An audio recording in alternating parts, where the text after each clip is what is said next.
Welcome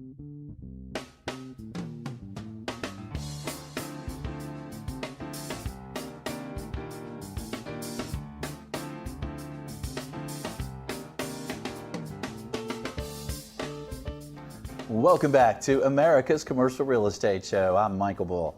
This segment is brought to you by my company, Bull Realty. Check out bullrealty.com for customized asset and occupancy solutions. It's bullrealty.com, or reach out to me personally.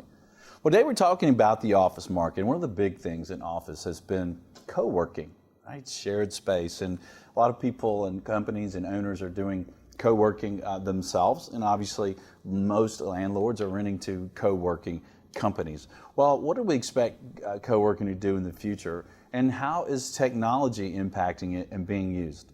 Please welcome my next guest. It's Warren Hersowitz, and he's with Yardi Kube, and he's joining us in Studio One. Warren, thanks for being with us. Thank you, Michael. Appreciate it. Well, first let's talk about co-working. It really seems to be off the charts growing, and that might be surprising some people. What do you guys see? Yeah, I mean, we're seeing tremendous growth. It's first off, it's definitely something here to stay. Some people thought it was kind of a fad. We've seen it past that stage, and we're seeing a ton of growth. Most people know the name WeWork, obviously out there with waiting to go IPO at about $16 billion as a valuation. But then we're also seeing a lot of other companies who are getting a lot of institutional capital. Some in New York called Convene just got about $100+ million.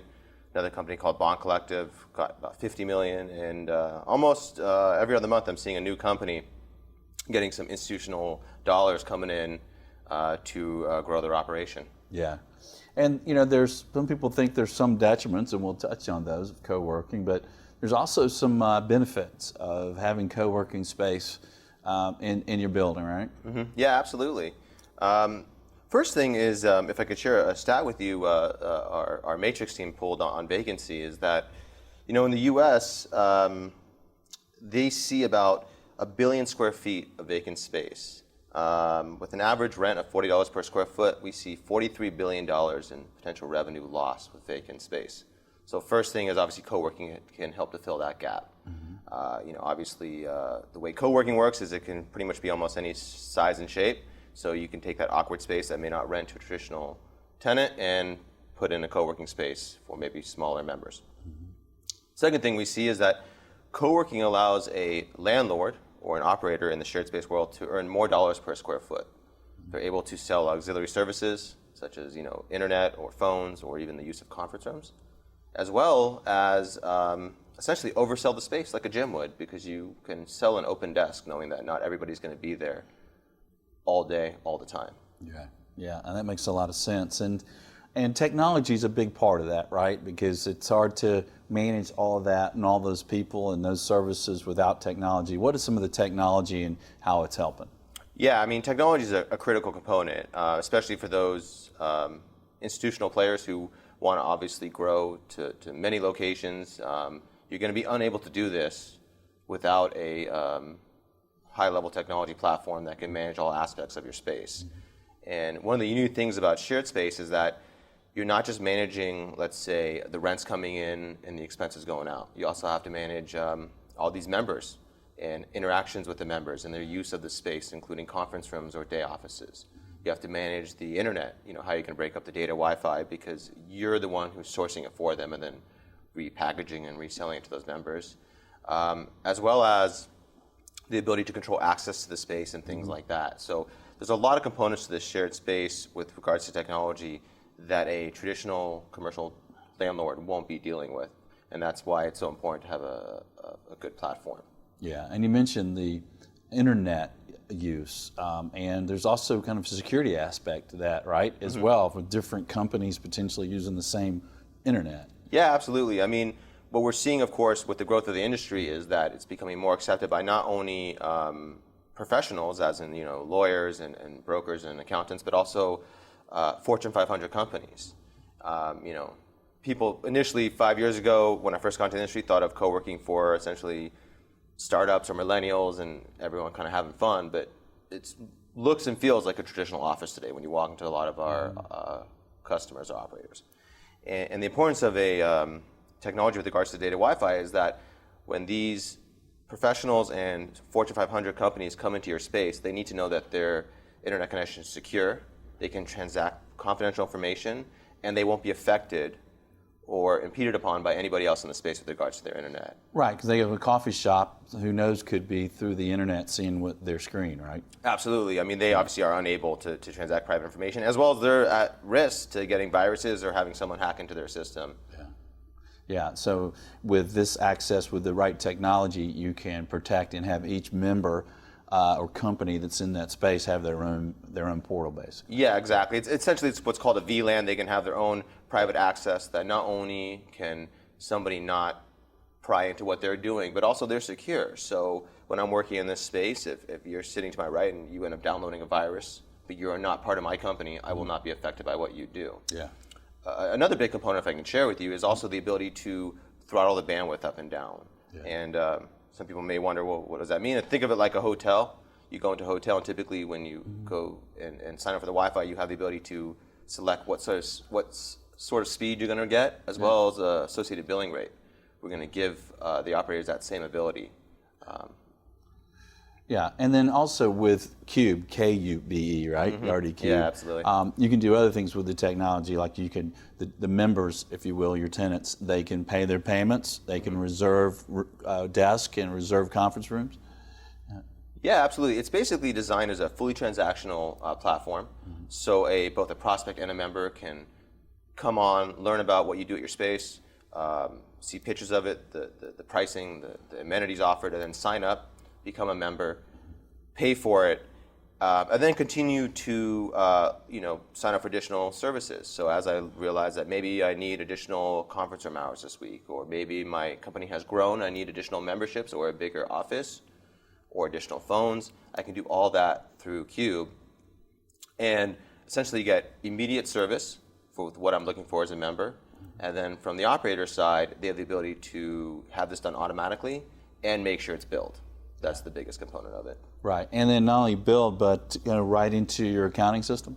Yes. Yeah. So the unique thing about Kube is that it's tied into Yardi Voyager, which is their accounting system. And so what happens is, as Kube is collecting all these receivables, it's in Voyager in real time, so that your accounting folks can be running financial statements in real time.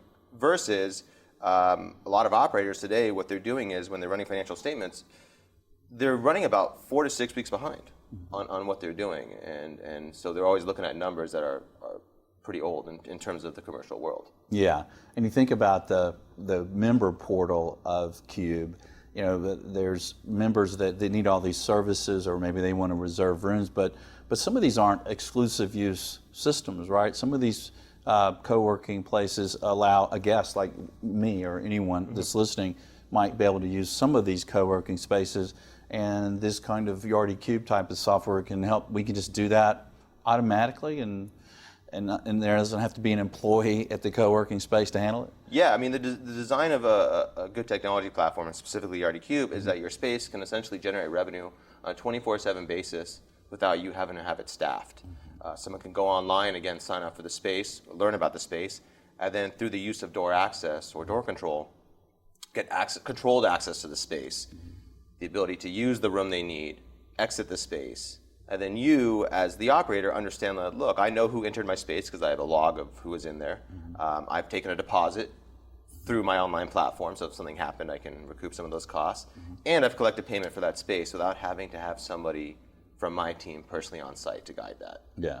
So it seems like I'm visualizing the guy on the beach checking his phone and just seeing money come in while he's on the beach, right? Well, you must have read my sales script, because that's exactly what it can be. It's designed as a cloud-based platform, so not only can the members or prospects get access to the internet, but the operator, anybody who's part of that team, including, let's say, the IT folks or the accounting folks or even the sales team, they can be tracking all the analytics for all of the locations across any region or geographic area at any point, as long as, of course, they have internet access. Yeah, and you mentioned that this is good for an operator who maybe has multiple locations or would like to have multiple locations to have something this robust.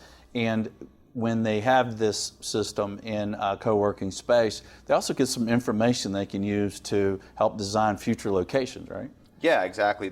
One of the biggest things, of course, is not only to see the growth of your current space and make sure that you generate as much revenue as possible and make all your numbers, but when you open your future locations, it's learning about how you can do it better.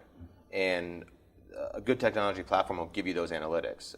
For example, oftentimes when I talk to an operator and they're moving from location 1 to location 2, they'll tell me, hey, look, Warren, I think I had too much open space. I should have put more private offices. Or, I realized that conference room barely got used. I should have just rented it out for a reoccurring monthly amount. And this platform will allow them to run those analytics on the use of their space and how to adjust it moving forward. Right. So if you're a landlord and you have multiple buildings around the country, around a region or state or city, then this could help you kind of build that and just make it more efficient moving forward and obviously more automated. Yes, exactly. Yeah. The design of the system is to be completely automated. Mm-hmm. Think of shared space like hospitality industry, like a hotel.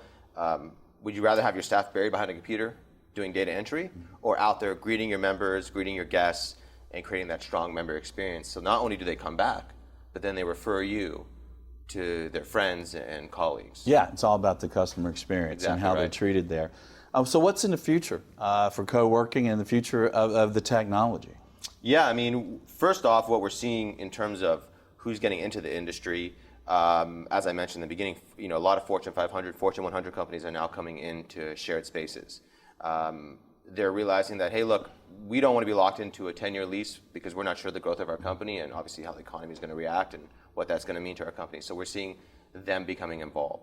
The second thing is, from a technology standpoint, a lot of AI and IoT and big data. Essentially what the CEO of Yardi has coined building to property.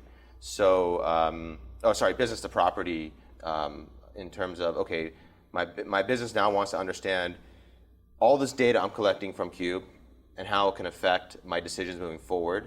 The ability to have IoT, so not only have my Cube control my door access, but maybe control my HVAC, control my lights, all those things, and recognize that when nobody's in the building, turn down the AC, turn off the lights, lock the doors, and have that all done in an automated fashion. Yeah, it's amazing. The future is exciting, really, when you think about commercial real estate and office space and ways to use it more effectively for all of us. Well, Warren, thanks for joining us, sir. Appreciate you coming into Studio One. Thank you for the time. Appreciate it. All right, and thank you for joining us around the country. Tell us what you think. We appreciate you sharing the show, and we appreciate hearing from you. We're on Facebook, we're on LinkedIn, we're on Twitter, and you know what? You can also use, there's this old thing that used to be like a box with buttons, and it's a phone, and you can give us a call. We appreciate hearing from you. Until next week, be sure that you always lead, learn, and laugh, and join us for America's Commercial Real Estate Show.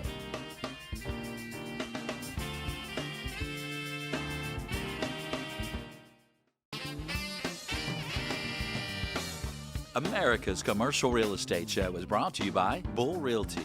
For customized asset and occupancy solutions, visit bullrealty.com. Commercial Agent Success Strategies. Incredible training for commercial agents. Visit commercialagentsuccess.com. RDCube. Turning multifamily data into actionable intelligence. Visit redicube.com.